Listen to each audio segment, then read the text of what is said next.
கமெண்ட்ல அங்கங்கே சில சிஸ்டர்ஸ் கேட்கக்கூடிய டவுட் என்ன அப்படின்னா, நாங்கள் ப்ரெக்னன்சிக்கு ட்ரை பண்ணிட்டு இருக்கோம். எங்களுக்கு வந்து நாள் தள்ளி போயிருக்கு. ஸோ பீரியட்ஸ்லேருந்து ஒரு 4-5 நாள் எங்களுக்கு தள்ளி போயிருக்கு. ஆனால் எங்களுக்கு வந்து ஒயிட் படலை.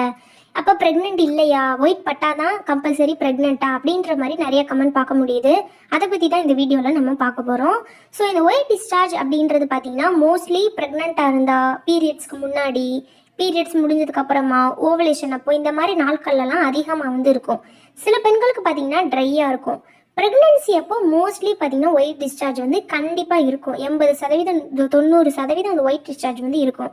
பட் ஆனால் இல்லை, எங்களுக்கு வந்து 3 நாள் தள்ளி போயிடுச்சு, ஆனால் எனக்கு ஒயிட்டே படலை, அப்போ நான் ப்ரெக்னென்ட் இல்லையா, எனக்கு வேறு ரீசன்னால தள்ளி போயிருக்கா அப்படின்னு கேட்டால் கிடையவே கிடையாது. ஒயிட் டிஸ்சார்ஜ் அப்படின்றது கம்பல்சரி 100% வந்தால் தான் கர்ப்பம் அப்படின்றது கிடையவே கிடையாது. இப்போ பெண்கள் வந்து சரியாக தண்ணி குடிக்கலை. இப்போ நம்ம வந்து சரியாகவே தண்ணி குடிக்காதவங்களா இருக்கும். சில பேர் பார்த்தீங்கன்னா சாப்பிடும்போது மட்டும்தான் தண்ணி குடிப்பாங்க. ஸோ இடையிலலாம் தண்ணி குடிக்கிற பழக்கம் உங்களுக்கு இருக்காது. அந்த மாதிரி இருக்கவங்களுக்குலாம் உடம்பு வந்து ட்ரையாக இருக்கும். அப்படி இருக்கக்கூடியவங்களுக்கு இந்த ஒயிட் டிஸ்சார்ஜ் செக்ரீட் ஆகிறது அவங்க உடம்புல வந்து இயற்கையாகவே அதோட தன்மை வந்து கம்மியாக இருக்கும். அந்த மாதிரி இருக்கக்கூடிய பெண்கள் ப்ரெக்னென்ட் ஆனால் கூட அவங்களுக்கு ஒயிட் டிஸ்சார்ஜ் சரியாக இருக்காது. அதாவது டீஹைட்ரேட் ஆன உடம்பு மாதிரி அவங்களுக்கு வந்து தண்ணி சத்து இல்லாமல் இருக்கும் அந்த உடம்பு. ஸோ தண்ணி சரியாக குடிக்கிற பழக்கம் இல்லாதவங்களுக்கு அவங்க ப்ரெக்னென்ட் ஆனால் கூட ஒயிட் டிஸ்சார்ஜ் வர்றதை அவங்களால கண்டுபிடிக்க முடியாது. ஒயிட் டிஸ்சார்ஜ் சரியாக வராது. ஸோ ஒயிட் டிஸ்சார்ஜ் வந்தால் தான் ப்ரெக்னென்ட் அப்படின்றது கிடையவே கிடையாது. உங்கள் பீரியட்ஸ் டேலேருந்து ஒரு 3லேருந்து 5 நாள் உங்களுக்கு பீரியட் தள்ளி போயிருக்கு.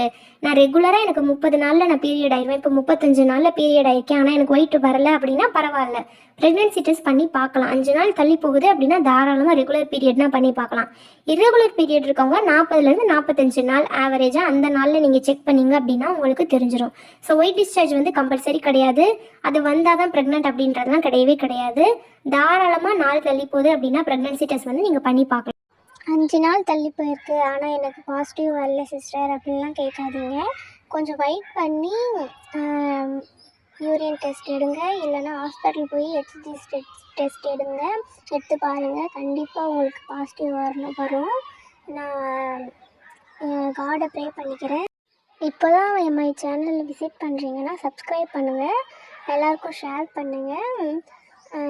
என்னோடய சப்ஸ்கிரைப் எல்லாருக்கும் குழந்தை பாக்கியம் கிடைக்கணும்னு நான் இறைவனை பிரார்த்திக்கிறேன்.